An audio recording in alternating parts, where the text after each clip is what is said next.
Hi everyone, welcome back to another Coerver Coaching Podcast. I'm here with my dad and the Coerver Co-Founder Alf. Alf, how are you doing today? Good, Sonny.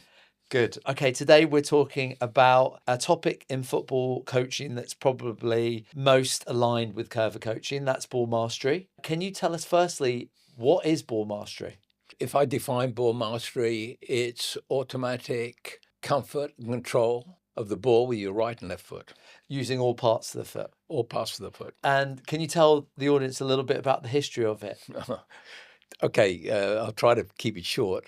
So it first started probably with Cruyff. And for those who don't, I know people in football, to me, the best coach of all time who influenced, if you watch, for example, Pep, you watch modern football. So it started when he was at Ajax, and Cruyff made a statement. He was a player, but he kind of ran the team in a way.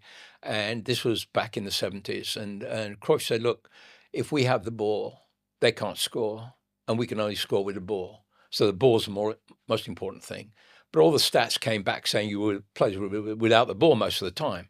So people were saying, what's this big deal about the ball? Mostly you're without the ball.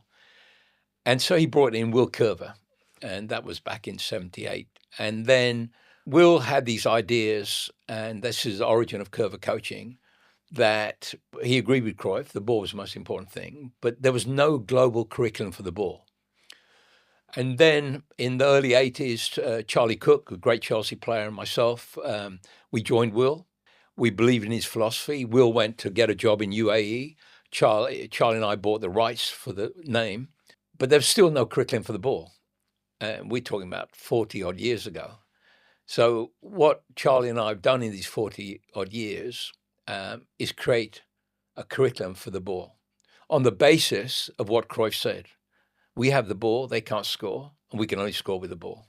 And the ball mastery techniques back then were what? What were players doing? So when we first met Will, when he was at Ajax with Cruyff, he had 26 exercises, and they were from the alphabet A to Z. That's why they were 26. And they were usually manipulation with the ball. Now, if you go on the Coerver site, now we have 106 ball mastery, 77 1v1s. Anybody's interested, they can go on the site and have a look at that. But that Charlie and I have devised over these 40 years. And the intention of ball mastery is, see, there's a misunderstanding, which probably is my fault more than anybody's, is to try to explain the link of why ball mastery is important in a team game, because football is a team game.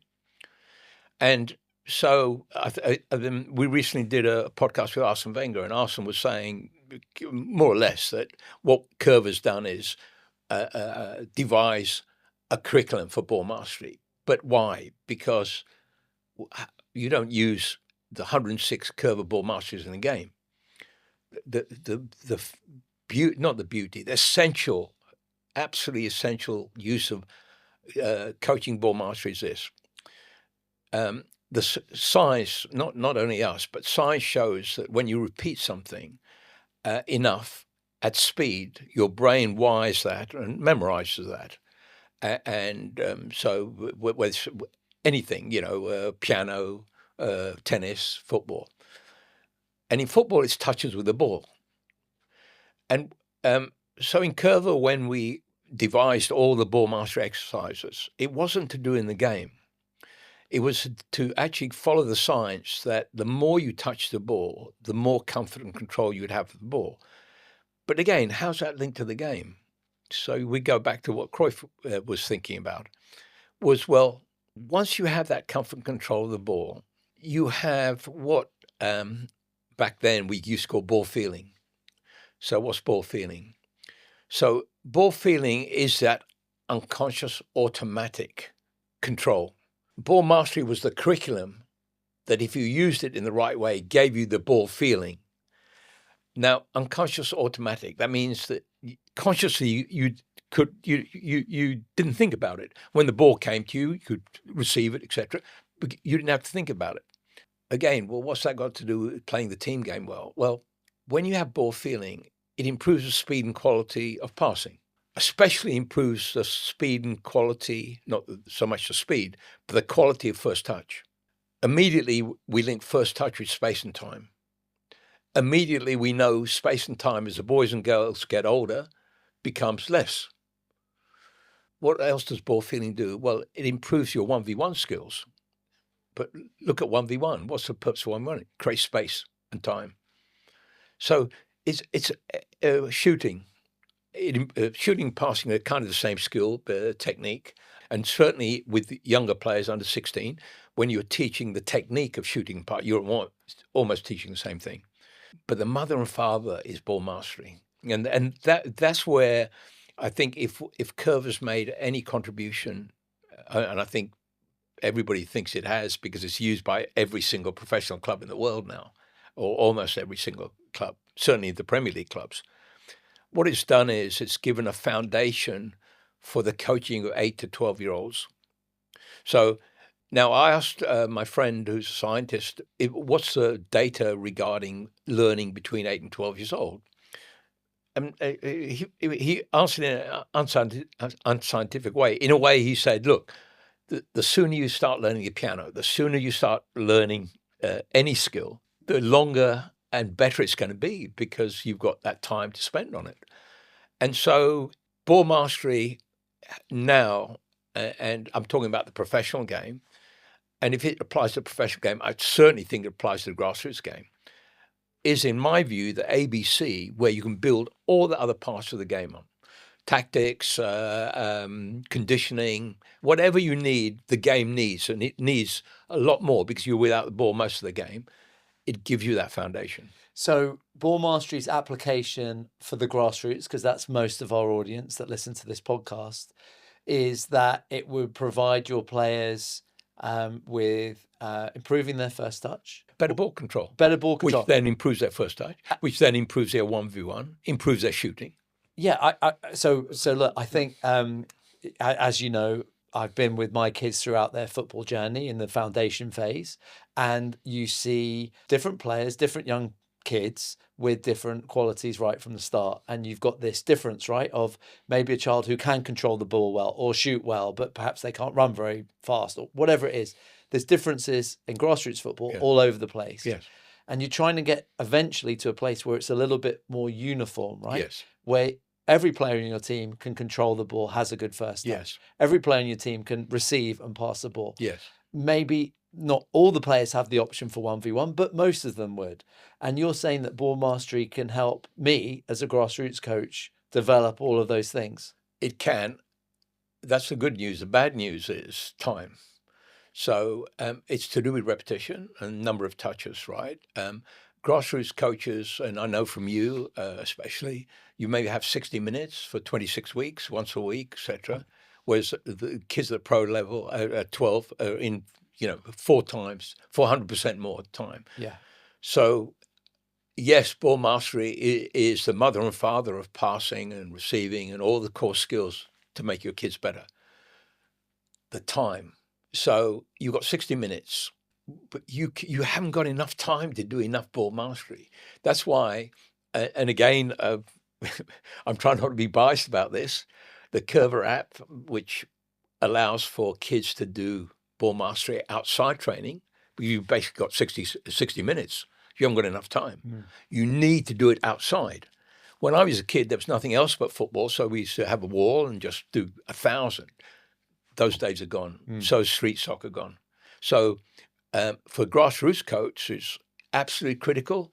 Do you have the time? I don't think you do. What's the answer? Something like the Coerver app. Yeah. Or football homework that there's somehow incentivized at home where you're asking the children in your team to practice, whether that's, I don't know how you reward it. I always think that getting the kids into the session at the beginning of your next training session and asking how they did, if one did practice, showing the group, that's a way to incentivize kids if they see their own teammates progressing, and they'll see an improvement. But that's a good way to tell them they're going to get. You see, it's not a false promise, Jim. Honestly, if even at my age now, if I did it so much through all my career in football, but even if you've got a wall and you do 50 every morning, you will get better. You're more comfortable on the ball. Yeah. They'll see it themselves. Yeah. So it's not a false promise. You're not saying, oh, you're going to be Messi. Yeah. You're just saying you're going to get better. Yeah. And so if you're straight with them, and it without a doubt, I think it's established by much bigger minds than me, Arsene Wenger, Houllier, every top coach, Pep, everybody will tell you that ball mastery at this age group is a foundation of everything. Yes. It's not in dispute. So you mentioned, okay, what are the components of it? High repetition of both feet. Can you talk about the benefit of both feet? So what would that help me as a grassroots coach in that age group with? It's not so much what it'll do then, it's what happens later. So when they're 12 to 16 and they're playing 11v11, or certainly by the time they're 13 to 16, and they start playing on a bigger field, and especially in the last 35 meters where nearly all goals are scored, it makes sense that if you're two-footed, you're going to have more goal chances. The ball's on your left, you shoot with your left. If you're not comfortable and the ball is on your left side, you're not going to either pass or shoot. You'll move and then you lose space and time because they'll press you. So it's of practical importance. I also think that, particularly if you're playing centrally, it really provides you with the option to go both ways, right?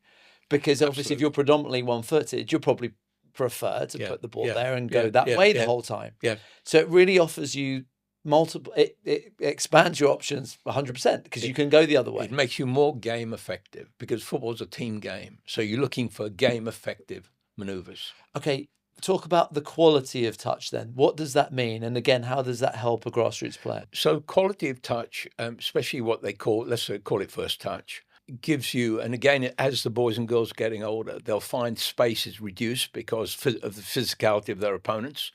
They'll shut down space when they press. That means you've got less space.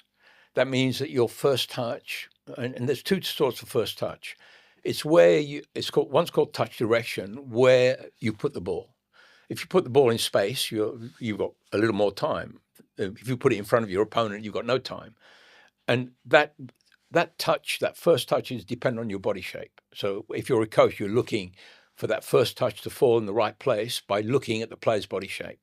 Another one's called touch speed, how far it falls from you. Now, ball mastery actually cures that part. Because you're so comfortable, it can be exactly where you want it.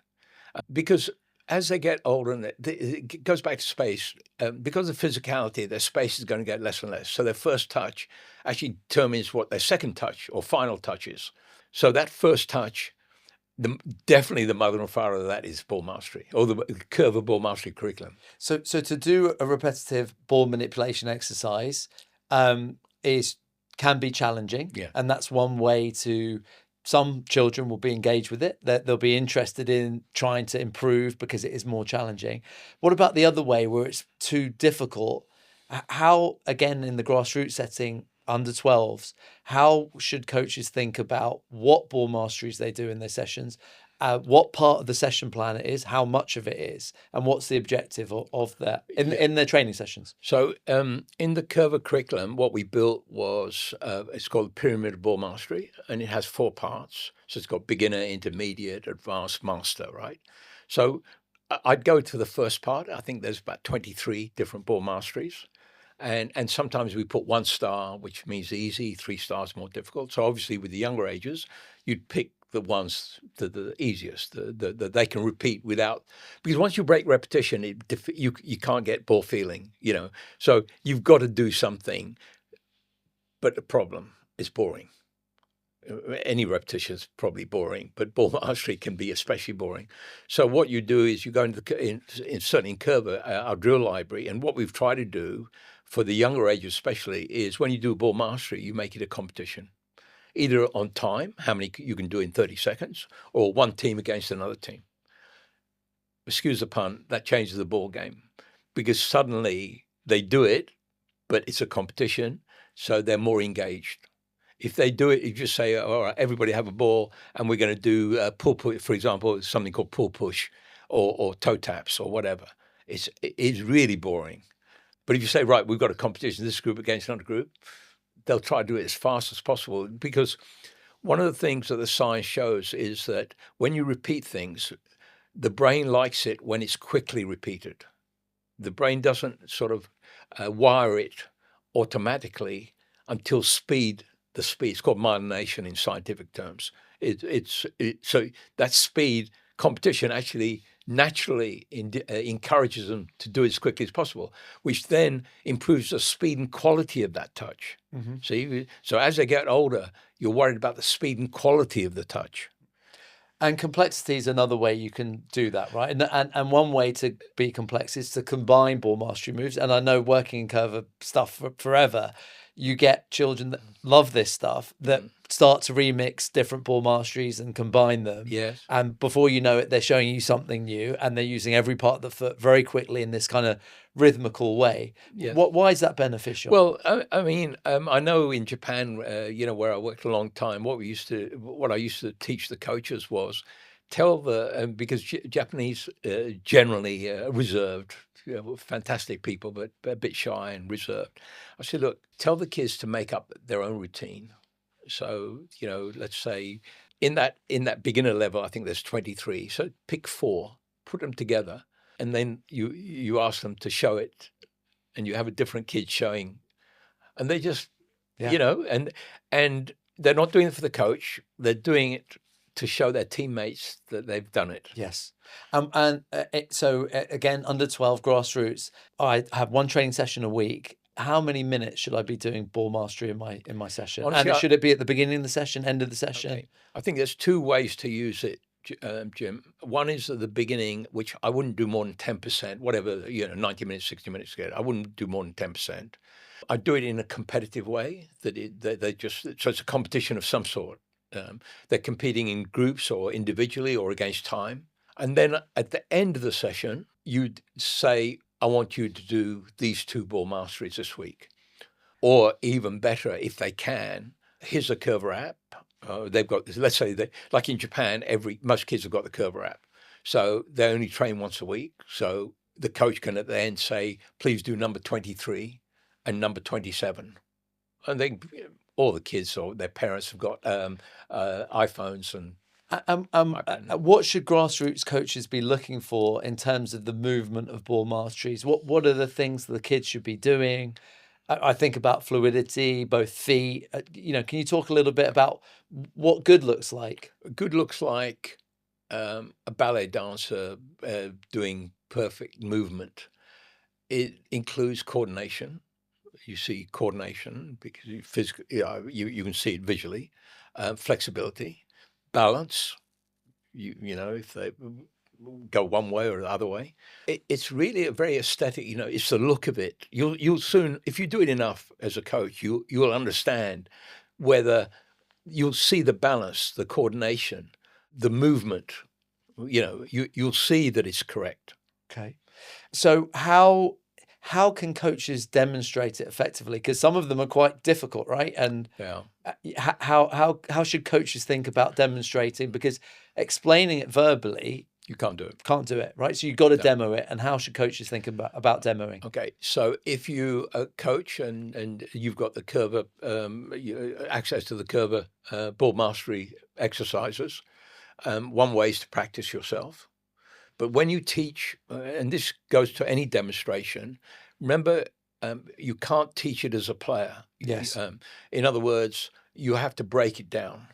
And especially in ball mastery in 1v1, if you want to demonstrate, well, let's say you're not comfortable, or let's say you've got an injury, you can always use a player to do it. Remember, you don't have to do it yourself. Mm-hmm. And I advise any coach, look, if you're not comfortable, don't do it. You put yourself in a difficult position. You don't want to do that. You always got a player you can talk through, they can do it step by step. You might have one player who's particularly good at it. But the other thing is that if you're fit and you feel good about it, you can learn them, honestly. I've seen coaches of 60, 70 years old actually demonstrate ball mastery very well. Yes. You can learn it because remember, the demonstration is not you as a player, but it's a visual thing, and it can be done slowly and it can be done in steps. So a lot of the Coerver 1v1s and ball masteries, if you break them down, it's a number of steps. Some have 3 steps, some have 4 steps, some have 2 steps. Yeah. One of the things that we've noticed, obviously, if a player does a lot of ball mastery, is what their head and their eyes do. Yes. Which is look down on the ball. And I know a lot of grassroots coaches that listen to this will have players in their team that they'll say they don't look up, they don't see the picture. And ball mastery, what it does, it because of the complexity or the difficulty of it, down. you have to look down because you're doing complex stuff. And then, like I said, some coaches will say, "Oh, I've got a player in my team who never looks up." Yeah. They're obsessed at looking down the whole time. How can you use ball mastery in a way to get players to look up? So when you do the exercise, stand in front of them and hold your fingers up, and they have to shout the number. Unless they look and see what finger you're putting up, they can't do it. Yeah. Something as simple as that. And move around too. You can move where they're to the looking left. at multiple. One is you do it. 2 is that they have to look to stay in a line, so they have to look to their right or left to stay in a line. Otherwise, one player would go forward if you're working in lines. But the simplest way, I say to coach, especially with the young kids, stand in front of them, and hold a finger. They have to shout 1. No chance they're going to do that unless they look up. Yeah, and in terms of looking through the age groups, ball mastery, how would you think it differs, other than the level of difficulty of the ball mastery? Should coaches look at it differently through the age group? So under 12, should it be a bit more of your session, and over 12, should it be a bit less of your session? Are you asking players to do different things? Again, different. But so we're talking about 8 to 12, 12 to 16, totally different in the pro clubs where they're 4 times. They can spend whatever. Grassroots can't. So you've got to decide yourself. My view is still 10%. My view is still they should do it outside training, just because the reality of grassroots football time, you just don't have enough time to get the touches you require, to get the ball feeling, to play the game at a pretty good level. So it's got to be outside. You somehow encourage outside work, even if it's against the wall. Can you sort of mandate it? No, you can't. They've got other things. Like I know from my 3 grandsons and their use of the iPhone, but should you encourage it? Yes. Will it help the game? Yes. Could that help them, motivate them to do it? But in reality, if you've got 60 minutes a week, I don't think in those 60 minutes, it's not 60 minutes, probably be 50 minutes, that you can spend more than 10 or 15, maximum 15% on ball mastery. Okay. And under 8s, you mentioned, start at the beginner level. Is there anything specifically? I'm thinking about the younger kids that I coach on a Wednesday night. Yeah, we do some of the more basic ball masteries. We introduce competition. They stick with it. I think they like the difficulty of it, and they especially like when they see players that can do it. Yeah. And I often see them ask them, "Oh, how do you do it?" So sometimes it goes player to player, not player to coach. And that's a really good point, because it's with grassroots. One of the questions that I get asked is, how do you deal with mixed ability players? Because some can do things and others can't do it. And there's 2 options, right? You and I don't mean this in a elitist way. You put the best with the best, or you put a very capable kid with a kid who's not very capable. Yeah. So you do it, and I don't know which way works best. Again, at the pro level, you don't have that. The kids are more or less the same level.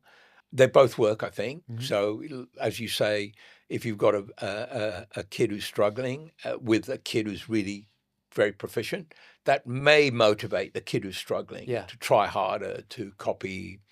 That's their role model. Sure.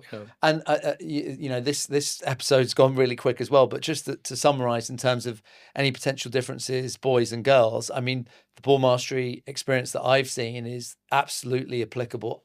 I wouldn't change anything in terms of the exercises or the manipulations or the techniques you're teaching them. For me, it's exactly the same.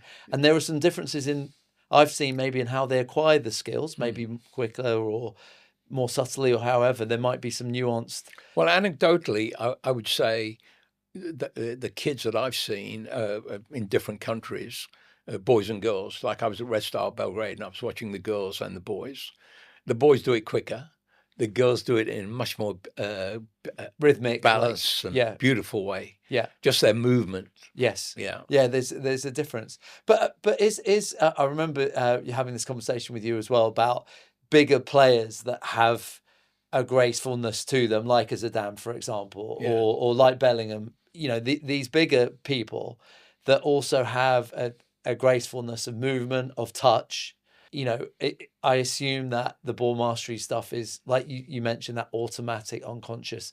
In all of those sort of great players, that's there, isn't it? And Absolutely. they would have had to do this work to acquire, to be able to play like that. Bellingham did with one of our coaches at the club, but when it was at Birmingham, Scott was there. Yeah.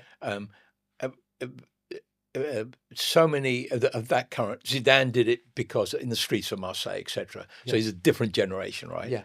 But the current players now, there isn't, for example, I'll just use the Premier League, is not between 8 and 12, Coerver ball mastery is an absolute important part of every player's training. Yeah. And I would say from what I've seen at the grassroots level in the UK, girls and boys, the standard as a result of grassroots efforts and focus on ball mastery in their sessions, and one player, one ball, and allocating time, the overall standard, I think, is really getting, I mean, it's great. I think grassroots coaches are doing a fantastic job, obviously. And to integrate ball mastery into their sessions, I think is improving the overall standard of the game in this country in boys and girls football. Yeah, I mean, because personally, I can't thank so I've got 3 grandsons that play grassroots football. The amount that their coaches do for them, you know, from getting the ground, calling the referee, calling every player, providing the kit, etc. Look, it's whatever we can do to support grassroots football, and especially from the professional game, because I know that one of the themes of the podcast you do is what can we learn, and we've got some great guests. What can the pro game? How can the pro game help the grassroots game? Yes. All right. Thanks very much for this pod. Yeah. Good. Oh, sorry, Jake will kill me, our socials guy. Yeah. Audience, thank you very much for listening to us. Please make sure you like and subscribe our content.